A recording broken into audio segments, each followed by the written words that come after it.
We've been working on this for 22 years. I've been on this case since 2012. What's that? Put your hands like this for me real quick. Okay. Okay. What's going on, sir? I'll explain that in a second, okay? Okay.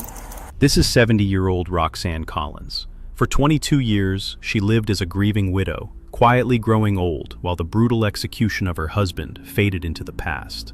But cold cases don't stay buried forever. By 2003, David Vanderzee appeared to be entering a new chapter of his life.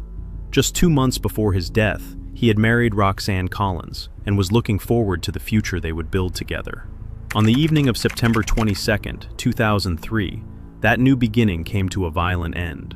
That night, David was inside his home when someone entered the residence. What happened next was both brutal and calculated. David was shot 5 times in the head at close range. Investigators later determined that most of the shots had come from behind, suggesting he may never have seen the attack coming. Not until May 28, 2025, more than 22 years after David Vanderzee was killed, detectives made their move. Roxanne Collins was driving in Illinois when a deputy initiated what appeared to be a routine traffic stop. She likely had no idea that detectives had been waiting years for this moment. Hello. I'm sorry, officer. Oh, you're fine. You have a license and proof of insurance on you? I do, yes. Okay. Well, I'm Deputy Wegger of the McHenry County Sheriff's Office. There's a couple reasons to stop you. You just never used your turn signal. From the whole time I saw you, when you turned out of your neighborhood and then turned left and then changed lanes and all that. I'm on my way to get my oil changed. My home, so I'm worried about leaving him now. Okay. And I'm sorry. No worries. That's just why I stopped you. Just didn't use it at all. Okay. So there's my insurance. Okay, thank you. And you want my license? Yes, please. Okay. Here you go. Thank you. Look closely at her demeanor. She plays the role of a confused, innocent elderly woman flawlessly. She even smiles and makes small talk about changing her car's oil. But the police weren't there for a turn signal. Detectives informed her that she was being arrested for first-degree intentional homicide in connection with David's death. During the encounter, she repeatedly asked questions about the warrant and eventually requested an attorney. So, you mind just going like this with your hands for me real quick? What's that? Put your hands like this for me real quick. Okay. Okay. What's going on, sir? I'll explain that in a second, okay? Okay. So you have a warrant for your arrest out of Kenosha. I didn't know about anything like that. Okay. Well, that's just why you're in handcuffs right now. Do you have anybody that can come pick up the car? Do you guys want to follow me so I can drive it home? Can't do that now. Would it be okay if I parked it for you and we could give you the keys back? Yeah, whatever you want to do. Is that why you guys pulled me over then, or? You mean you just use your turn signal in front of me? All right, I have a lawyer too. Do I need to get my lawyer, or what's the scoop? It's up to you. I'm not asking you any questions right now. You're just being detained right now based off of the warrant that you have out of Kenosha. When the handcuffs click, there is no panic, no outrage. Innocent people usually demand to know why they are being arrested. Roxana simply says, "I didn't know," and immediately pivots to asking who will pick up her car. This isn't confusion, it's cold, hard calculation. She knew this day would come. All right, I gotta start. When can I start calling my family? Let me know what's going on. We're making some phone calls quick to see what the whole transportation thing is, if we're just going to take you ours or how it's going to work. So we'll let you know. Worst case, if you don't make any right now, you can make some when you get to the jail with the phone call or phones from there, okay? Right. It might not just be from your cell phone. They'll let me make more than one phone call. I know you said. Yeah, you're allowed, I think, 3 within the first 3 hours. Roxana wasn't acting alone. Detectives knew exactly who pulled the trigger. Hi, John. Hello, sir. Can you step Can you out, step please? out for a second? Can you put your hands behind your back for me? John, Put your palms together. how you doing, man? Lieutenant Paulson with the Coach County Sheriff's Office. You're under arrest. We got a warrant for your arrest, okay? You have any questions right now? No. You know what it's for? Well, you guys called me. Yeah, so what let me just... Could you push my glasses up? Yeah, you get... All right. So, you got a warrant for... You know what you got a warrant for. Yeah. So, this is what I'd like to do.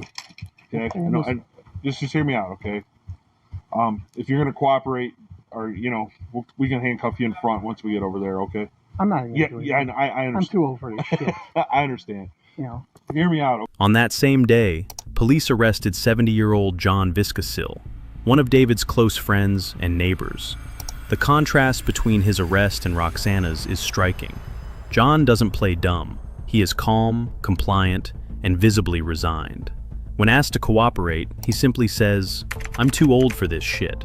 And for the first time in more than 2 decades, the people accused of killing David Vanderzee found themselves facing criminal prosecution. I'll kind of tell you where I'm at with this. And then you can, if you want to fill in the blanks or tell me I'm wrong or whatever, we'll go from there, okay? I'd rather just call my lawyer. Okay, well, that's you have that choice too. I tried talking to you guys and you can't ever stop. So he's going to take you down there, and then we're going to talk to you when we get down there, okay? Okay.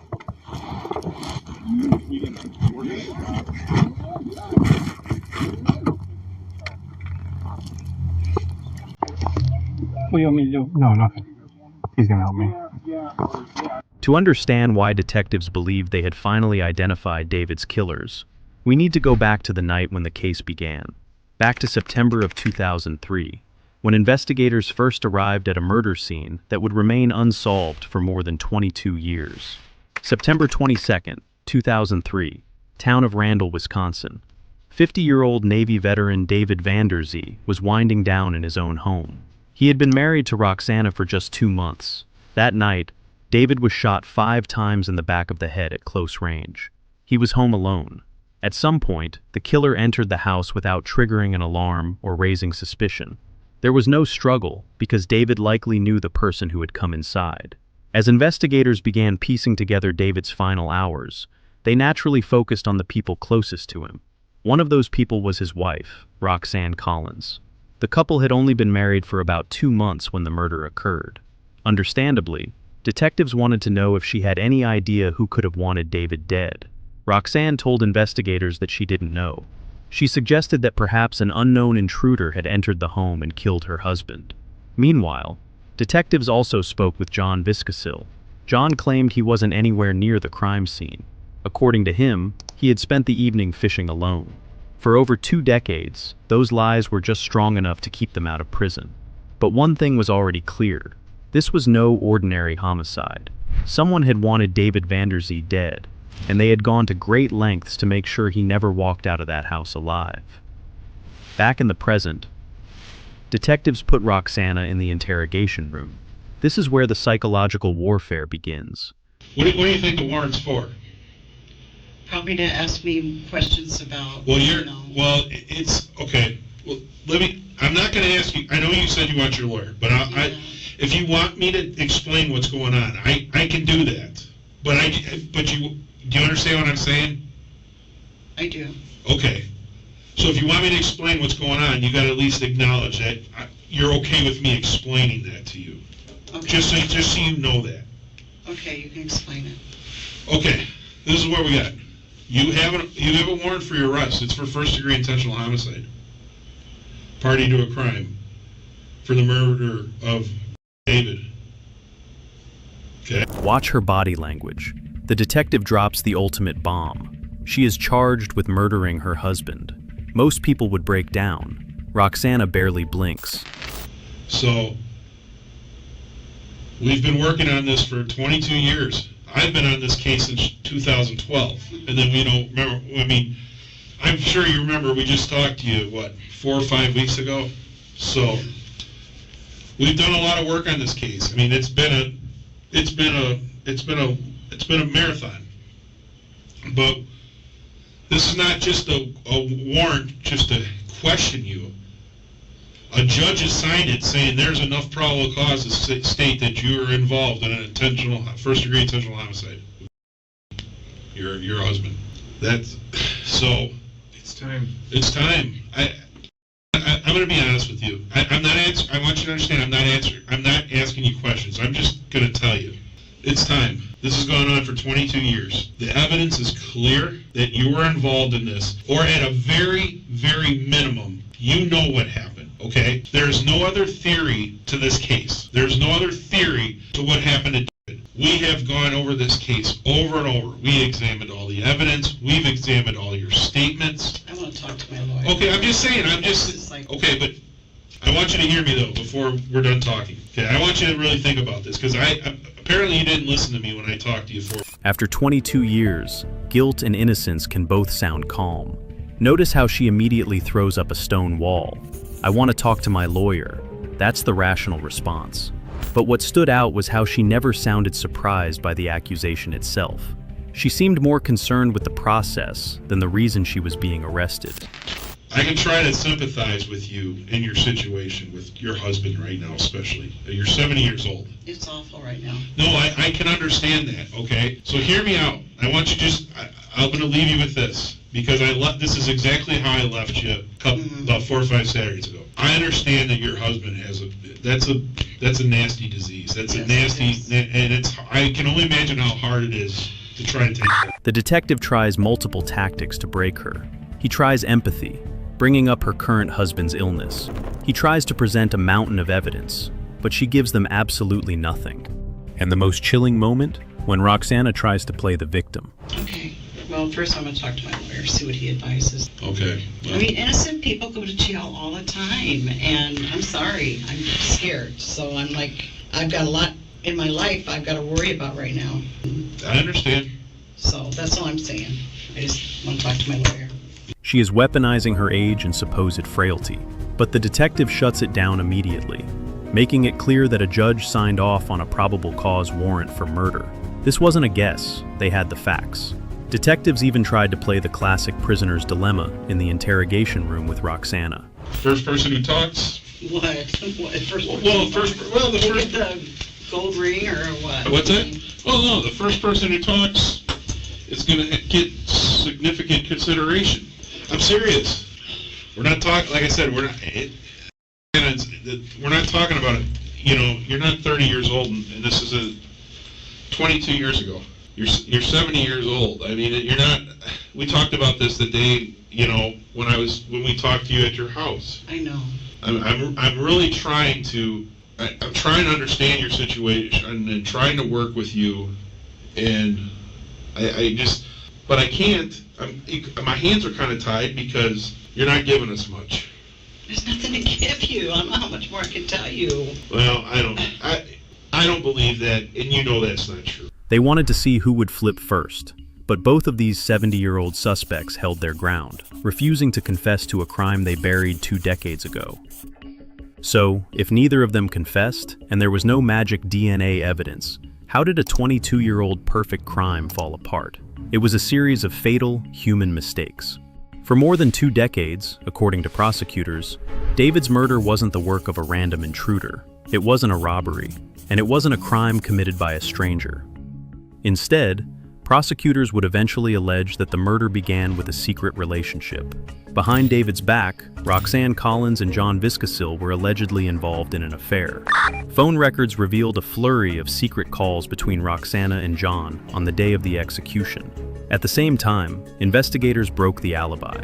John's ex-girlfriend finally admitted he didn't accidentally fall into the water while fishing. He used that excuse because his clothes were soaking wet and smelled heavily of bleach. And Roxana's own mouth also betrayed her. On the night of the murder, she told neighbors David had been shot long before the police even processed the scene or released the cause of death, a detail only the killer, or the mastermind, would know. To experienced homicide detectives, that was a major red flag. It raised a simple but important question. How did she know details about the murder before those details were known to the public? The case was presented to prosecutors. The evidence was reviewed, and eventually, a judge approved arrest warrants for both suspects. Court will vacate any warrant. Mr. Solis has the bond. Yeah, we're asking for a $1 million cash bond on this case. This case is a first-degree intentional homicide. It is a cold case or a dated case back from 2003. This case involves 2 individuals. The other individual is already in custody down in Illinois, and we're hoping to have her here on Monday. In this case, the victim was shot 5 or 6 times in the face with a .38 or a .357 caliber firearm. So we're asking for a $1 million cash bond. Any prior record? On August 13th, 2025, Roxanne Collins and John Viscasil each faced charges of first-degree intentional homicide, party to a crime, and use of a dangerous weapon. Bail was set at a staggering $500,000 each. Roxana managed to post her bond in cash and was released, while John remains behind bars in Kenosha County.